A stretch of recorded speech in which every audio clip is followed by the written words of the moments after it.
সামনে কোন দল ক্ষমতায় আসলে বাংলাদেশ থেকে দুর্নীতি, ধর্ষণ এবং চাঁদা দূর হবে? সামনে ইসলামী আন্দোলন বাংলাদেশ আসলেই শান্তি পাওয়া যাবে।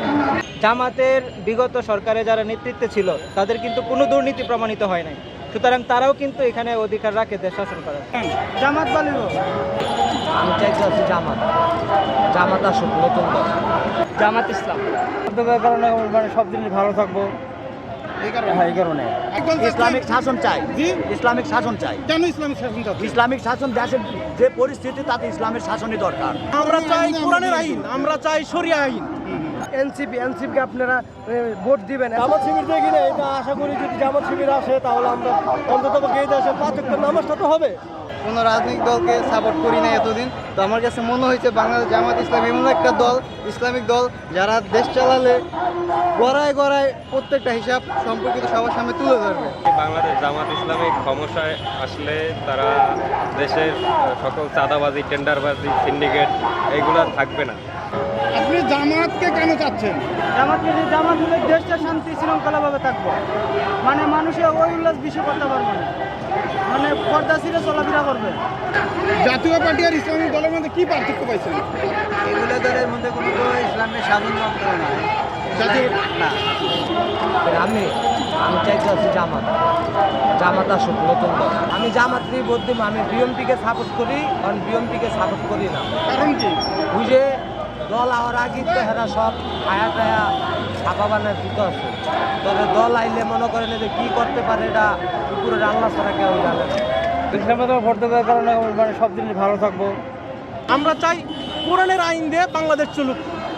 সেখানে যে নেতাই হোক, যদি কোরআনের আইন প্রতিষ্ঠা থাকে তাহলে ইনশাল্লাহ বিএনপি জামাত বুঝি না, ইনশাল্লাহ আইন যদি সঠিক প্রয়োগ হয় তাহলে দেখবেন যে দুর্নীতিবাজ, চাঁদাবাজ আর থাকতেছে না। আপনি হলো ধানের শীষ, আওয়ামী লীগ দেখছি, বিএনপি দেখছি, সব দলই তো দেখলাম, কিন্তু সবাই তো প্যাটের চিন্তা করে না, কেউ নিজের চিন্তা করে স্যার।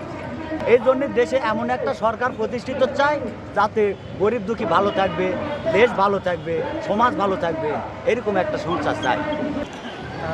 যারা বর্তমানে গণ অভ্যুত্থানে অংশ নিয়েছে, বিশেষ করে ছাত্র জনতা, তাদেরকে আমি মনে করি যে একটা দেওয়া দরকার, সুযোগ দেওয়া দরকার। পাশাপাশি জামাতের বিগত সরকারে যারা নেতৃত্বে ছিল তাদের কিন্তু কোনো দুর্নীতি প্রমাণিত হয় নাই, সুতরাং তারাও কিন্তু এখানে অধিকার রাখে দেশ শাসন করার। তো এই দুই দল আমি মনে করি যে কোনো একজন আসলে দেশের জন্য ভালো হবে। জামাত শিবির দেখি না, এটা আশা করি যদি জামাত শিবির আসে তাহলে আমরা অন্তত এই দেশে 5 ওয়াক্ত নামাজটা তো হবে, দর্শনটা তো কমবে। তো আমার কাছে মনে হয়েছে বাংলাদেশ জামাত ইসলাম এমন একটা দল, ইসলামিক দল, যারা দেশ চালালে গড়ায় গড়ায় প্রত্যেকটা হিসাব সম্পর্কিত সবার সামনে তুলে ধরবে। যার কারণে আমার কাছে মনে হইতেছে আমি বাংলাদেশ জামাত ইসলামকে ভোটটা দিব, এবং উচিত বাংলাদেশের সব জনগণ বাংলাদেশ জামাত ইসলামকে ভোট দেওয়া। তাদের প্রত্যেকটা হিসাব A to Z সবার সামনে তুলে ধরে, সবাই জানতে পারে তারা কোথায় কত টাকা আয় করছে, কোথায় কত টাকা ব্যয় করছে, প্রত্যেকটা হিসাব A to Z। এবং তারা 5 ওয়াক্ত নামাজ পড়ে, ঠিক আছে? জামাত ইসলামের প্রত্যেকটা কর্মী 1 ওয়াক্ত নামাজ কাজা দিলে তাদের রিপোর্টে লেখে, এবং ওইটার জন্য তাদের ইস্তেফা করে, রোজা রাখে 1 ওয়াক্ত নামাজ কাজা করলে। এটা অন্য অন্য দলের ভিতরে আমি দেখি না। আমি মনে করি বাংলাদেশ জামাত ইসলামী ক্ষমতায় আসলে তারা দেশের সকল চাঁদাবাজি, টেন্ডারবাজি, সিন্ডিকেট এগুলো থাকবে না। তাদের বাংলাদেশে যে ইসলামপন্থী যে দলগুলো আছে, তার পাশাপাশি এই ইসলামী আন্দোলন বাংলাদেশ, হেফাজত, এদের নিয়ে যদি একটা ঐক্যজোটে আসা যায় তাহলে আপনার একটা প্ল্যাটফর্ম তৈরি হবে।